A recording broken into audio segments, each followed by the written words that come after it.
हां, नमस्ते सर.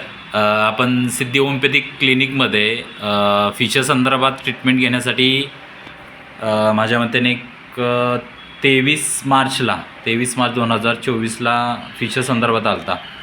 त्यावेळेस तुम्हाला काय त्रास होता आणि आत्ता तिसरा फॉलोअप आहे, म्हणजे तिसरा म्हणजे 15 दिवस होऊन गेलेत. तर काय तुमचे वैयक्तिक अनुभव आहेत? पहिल्यांदा जेव्हा मला खूप त्रास होता, हं. म्हणजे अतिशय वेगळी अवस्था होती. आत्ता जसं मी तीन डोस घेतले, हां. आता खूप चांगला फरक. जेणेकरून मला हा आजार नाहीच असं आता मला ते वाटतं.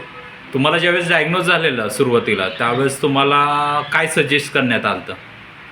ऑपरेशन करावं असं मला सगळ्यांनी सांगितलं हं. होतं. नंतर मी आमच्या दाजींच्या संदर्भात थोडी चर्चा केली, तर त्यांनी मला डॉक्टरांचं सांगितलं आपलं. तेव्हा मी डॉक्टरांकडे आलो, तेव्हा त्यांनी म्हणजे ऑपरेशनची काहीच गरज नाही, आपण आपल्या ह्याच्यावर पूर्णपणे क्लिअर करणार. पण आता ते पूर्णपणे जवळजवळ क्लिअर झालेलं आहे आणि खूप चांगलं वाटतं आता. ओके, मग तुम्हाला काय वाटतंय की तुमचा जो फिशरचा प्रॉब्लेम तुमचा माझ्या मतेने तिसऱ्या फॉलोअपमध्येच बऱ्यापैकी कव्हर अप झाला आहे.